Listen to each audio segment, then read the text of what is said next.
Guys, welcome back to my channel London dreams. कैसे हो आप सब? आज फिर से वीकेंड का दिन है और यूके में जैसे मैं बताती रहती हूँ काफ़ी अच्छा समर स्टार्ट हो गया है। 22-23 डिग्री होने को लग गया है। अगर आप बाहर भी जाओ तो पहले ऐसा होता था कि धूप लाइट होती थी बट जो हीट होता था वो फील नहीं होता था। बट अगर आप अब भी बाहर जाओ तो बिल्कुल गर्मी फील होती है कि घर आके ठंडा ठंडा पानी पीना पड़े। तो उस हिसाब का मौसम हो गया है, काफ़ी अच्छा समर है, उजाला सा होता है। तो मैं बात करती हूँ उस बारे में जिस बारे में मैंने अभी रिसेंटली वीडियो भी बनाया हुआ था, जो स्पाउस डिपेंडेंट वीज़ा के बारे में है और साथ में पीएसडब्ल्यू के बारे में है। अगर स्पाउस को वीज़ा ना देने की बात की वजह से कहीं स्पाउस को वर्किंग राइट्स भी नहीं दिए जाएंगे या पीएसडब्ल्यू को कम किया जा सकता है। और जो स्टूडेंट यूके आने वाला है और स्टूडेंट के जो टाइम पीरियड है उस पर अपना वीज़ा चेंज नहीं कर सकता, तो ये क्या है, इसका कितना असर पड़ने वाला है और ये कब से इम्प्लीमेंट होने वाला है और ये क्या एक्चुअली अनाउंस्ड हो गया या ये अभी सिर्फ चर्चा में है, अभी सिर्फ प्लानिंग फेज में, तो क्या है करके मुझे बहुत सारे रिक्वेस्ट या बहुत सारी क्वेरी आई हुई है। लोगों ने कमेंट सेक्शन में तो बहुत कम पूछा है बट लोग पर्सनली पूछने बहुत आ रहे हैं। इंस्टाग्राम पे हो गया कि मैं अपनी वाइफ के साथ आने वाला था या इस प्लान की वजह से मैं थोड़ा सा डर गया, मैं आऊँ या ना आऊँ, और मैं जो यूके आने वाला था, मैं स्टूडेंट रूट में आने वाला था बट वहाँ आके मैं किसी ने जो मुझे सामने से पूछा कि मैं केयर होम का वीज़ा लेने वाला हूँ, मैं जाते ही वीज़ा कन्वर्ट कराने का सोच रहा था, तो क्या अब ऐसा नहीं होगा?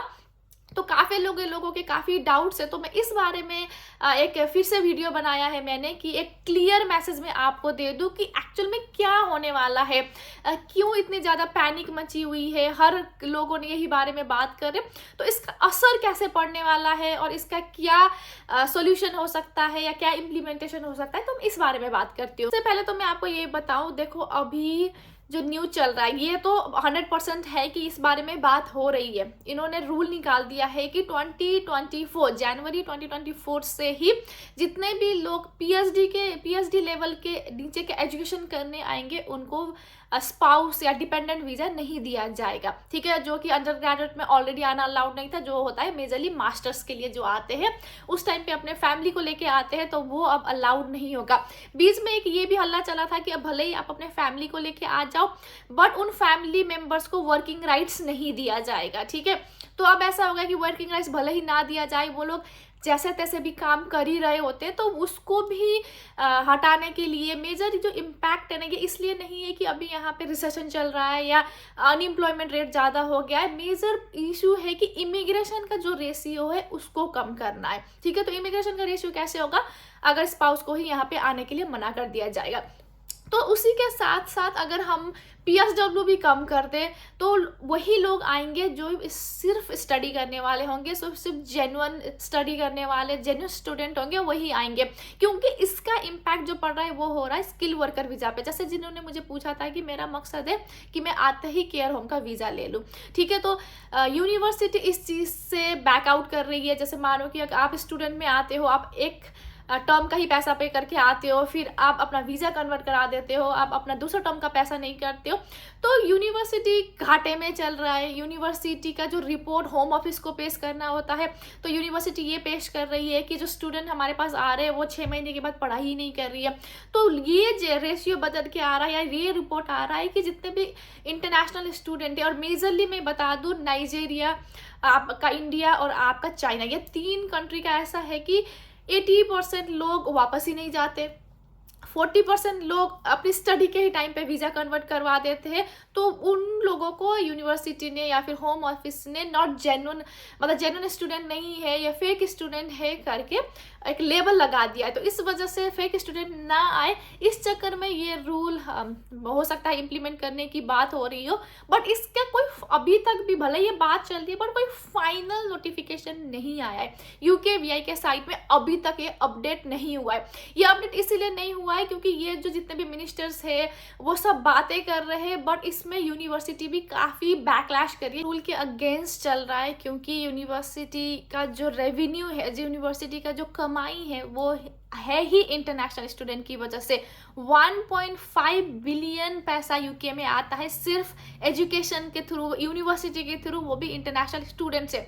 अगर हमने पीएसडब्ल्यू कम कर दिया या अगर हमने स्पाउस वीज़ा लाने के लिए मना कर दिया तो स्टूडेंट अपना रूट किसी दूसरी देश में देखेंगे और जो हमारा रेवेन्यू जनरेशन का जो इकोनॉमी को जो बैलेंस कर रहा है वो कम हो जाएगा, वो हम नहीं कर पाएंगे। तो यूनिवर्सिटी इस मैटर के रिलेटेड काफ़ी अगेंस्ट है या विरोध करे जा रहा है। तो अभी इस वजह से फिर से ये डिस्कशन होगा क्योंकि होम ऑफिस का एक कंसर्न है और जितने भी मिनिस्टर्स का उनका कंसर्न है, बट यूनिवर्सिटी का भी कंसर्न है और रेवेन्यू जनरेशन इकोनॉमी को जो बैलेंस करना है वो भी कंसर्न है। तो अभी इस रूल पे कोई रूल आउट नहीं हुआ है। जब तक यूकेवीआई के साइट पे नहीं आ जाए तब तक कोई भी रूल मान्य नहीं होता है, कोई भी रूल एलिजिबल नहीं होती है। तो बात तो उठ रही है और बिल्कुल इन्होंने कंफर्म भी कर दिया है कि 2024 मतलब 24 से जनवरी से ही नहीं होगा, ठीक है। बट अभी भी बहुत टाइम है, मतलब सितंबर इनटेक जो सबसे बड़ा इनटेक है वो तो आना ही आना है और अभी मई का मंथ चल रहा है, मतलब जून आप ले सकते हो और बहुत राइट टाइम है। अगर आपने जून से भी लेट कर दिया ना तो फिर आपको सितंबर इनटेक के लिए सीट नहीं मिलेगा। और अभी इस टाइम पे इतना पैनिक मचा है, जिन लोगों ने 1 साल के बाद भी आना था वो भी अभी प्लान कर देंगे और अभी आएंगे और यही करना चाहिए। अगर आप बिल्कुल मन बना चुके हो और अगर आपको यूके ही आना है तो आपको अभी ही आना पड़ेगा, बाद में रूल कभी भी चेंज हो सकता है। बाकी देखो, मैं एक चीज आप इसको नेगेटिवली मत लेना, क्यों अभी देखा जाए तो कनाडा और ऑस्ट्रेलिया के रूट्स भी ओपन है। कनाडा अपने फुल टाइम स्टूडेंट को फुल टाइम वर्क देने की बात कर रहा है, कनाडा में पीआर इजीली मिल जाता है। ऑस्ट्रेलिया में अगली तरफ देखें तो अपना पीएसडब्ल्यू को एक्सपैंड करने का सोच रहे हैं, उसको एक्सटेंड करने का, 4 साल का करवाने का, 6 साल का करवाने की बात उठ रही है। अगर आपका मकसद कमाने का ही है, आपका मकसद सेटल होने का है, तो आप किसी दूसरी कंट्री का भी रूट देख सकते हो, क्योंकि यूके में काफी चेंजेस हो रहे हैं, काफी पॉलिटिकल चेंजेस हो रहे हैं, जिस वजह से रूल कभी क्या हो सकता है कुछ भी आइडिया नहीं है, ठीक है। तो मैं इस वीडियो को थ्रू यही बताना चाहती थी कि कोई पैनिक सिचुएशन नहीं है, अभी भी काफ़ी टाइम है। और एक रूल मैंने एक न्यूज़ मैंने ये भी देखा था कि जिस हिसाब से ये क्यों ऐसा हो रहा है, अगर आप देखोगे तो जैसे ऑस्ट्रेलिया का भी एक न्यूज़ आया था कि ऑस्ट्रेलिया ने कुछ 5-6 इंडियन स्टेट को तो मना ही कर दिया कि इस जगह से अगर स्टूडेंट आ रहे तो इनको लेना ही नहीं है। मतलब कुछ थे दिल्ली, हरियाणा, पंजाब, जम्मू, गुजरात, कुछ ऐसे जगह थे जहाँ से एजेंसी फेक स्टूडेंट को भेज रही है। इस वजह से ऑस्ट्रेलिया ने उन एरिया से तो स्टूडेंट को बैन ही कर दिया। तो इस तरीके का सिनेरियो चल रहा है। देखो, दूसरे देश में भी अब इन चीज़ों को थोड़ा सा कंसिडर कर रहे, इमिग्रेशन को और स्टूडेंट वीज़ा को रूल आउट कर रहे। तो जितनी जल्दी हो सके अगर बाहर निकलना चाहते हो तो उतनी जल्दी अपना मन बना लो और निकलने वाली बात करो। तो यही बताना था मुझे इस वीडियो में। अगर आपको कुछ भी जानना हो तो इसी वीडियो के कमेंट सेक्शन में पूछ लीजिएगा। काफ़ी लोग मुझे पर्सनली मैसेज करते हैं, बट हो सके तो कमेंट में पूछ लीजिएगा अगर आपका क्वेश्चन रेलिवेंट है, ताकि आपकी थ्रू किसी और को भी वो इन्फॉर्मेशन मिल जाए। बाकी अगर आप मुझसे पर्सनल कनेक्ट होना चाहते हो तो आप हमेशा वेलकम हो, आप कभी भी मुझे मैसेज कर दो, मैं रिप्लाई कर देती हूँ, ठीक है। तो फिर ये वीडियो को अपने दोस्तों के साथ ज़रूर शेयर करिएगा, मेरे वीडियो को लाइक, शेयर एंड सब्सक्राइब ज़रूर करिएगा। तो फिर मिलते हैं अब न्यू वीडियो में न्यू टॉपिक के साथ। तब तक के लिए सी यू, बाय बाय।